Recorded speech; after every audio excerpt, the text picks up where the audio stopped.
அனைவருக்கும் வணக்கம். தமிழக ஊடகங்கள் 99% ஊடகங்கள் மக்களுக்கு எதிரானவை.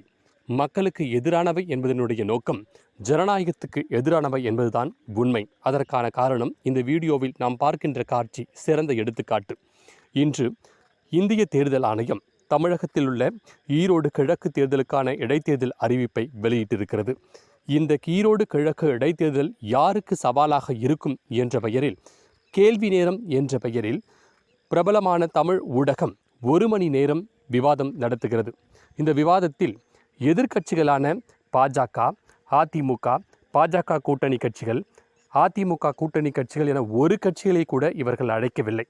ஆனால் ஆளும் கட்சியாக இருக்கின்ற திமுகவை சார்ந்த அரசகுமார், திமுகவில் எந்த செயலையும் எதிர்க்காத ஒரு அடிமை கட்சியாக இருக்கின்ற இந்திய கம்யூனிஸ்ட் கட்சியினுடைய அருணன், அடுத்தபடியாக திமுக விசிகாவினுடைய மாநாடுகளில் வாண்டடாக போய் பேசக்கூடிய செந்தில் வேல்வீச்சு, இவர்கள் மூவரையும் அழைத்து திமுகவிற்கு சாதகமாக பேச வைத்து கேள்வி நேரம் என்ற பெயரில், ஊடக விவாதம் என்ற பெயரில் மக்களினுடைய கருத்தை சுதந்திரமாக பறக்க விடாமல் மக்களின் சிந்தனையை சிறையில் அடைத்து கருத்து திணிப்பை நடத்துகிறது இந்த ஊடகம்.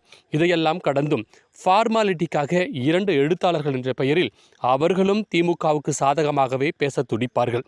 இதையெல்லாம் கடந்தும் சினிமா போஸ்டரில் கதாநாயகி காட்சியளிப்பது போல இந்த நிகழ்ச்சியினுடைய நடுநிலையாளர் என்ற பெயரில் இந்த பெண் எப்பொழுதும் தொடர்ந்து திமுகவினுடைய அடிமை என்பது நமக்கு தெரியும்.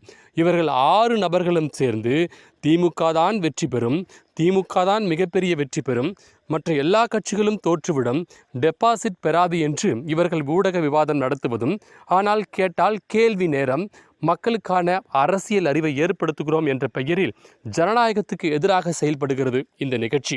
இன்னும் தெளிவாக சொல்ல வேண்டுமென்றால் இவர்கள் 6 பேரும் ஒரு வார்த்தை கூட திமுக ஒவ்வொரு ஓட்டுக்கும் 5000 6000 கொடுக்கும், ஆடு மாடுகள் போல இடைத்தேர்தலில் அனைவரையும் அடைத்து வைத்து செயல்படுவார்கள், இப்படி போன்ற எந்த கருத்தையும் தெரிவிக்க மாட்டார்கள்.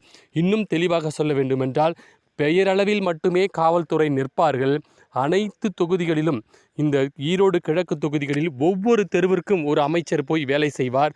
மிகப்பெரிய வெள்ளமோ மிகப்பெரிய இயற்கை சீற்றம் நகர்ந்தால் ஒரு அமைச்சர், ஒரு நாடாளுமன்ற சட்டமன்ற உறுப்பினர் கூட திமுகவில் செல்ல மாட்டார்கள். இடைத்தேர்தல் வந்துவிட்டால் தெருவுக்கு ஒரு அமைச்சர் போய் உட்கார்ந்து விடுவார்கள். ஒவ்வொரு மக்களுக்கும் 5000 6000 வரை பணப்பட்டுவாடா செய்வார்கள், ஜனநாயக கொலை செய்வார்கள் என்று எந்த விவாதத்தையும் இவர்கள் நடத்த மாட்டார்கள். ஆனால் திமுக தான் வெற்றி பெறும், திமுக தான் மிகப்பெரிய வெற்றி பெறும் என்று மிக சொற்பமான ஒரு ஊடக விவாதம் இந்த விவாதத்தை எல்லாம் நாம் பார்த்து அரசியல் அறிவை பெற வேண்டும் என்பது நம்முடைய தலையெடுத்து. இது போன்ற ஊடக விவாதங்களை மக்கள் தயவு செய்து நிராகரிக்க வேண்டும் என்பது என்னுடைய கருத்து.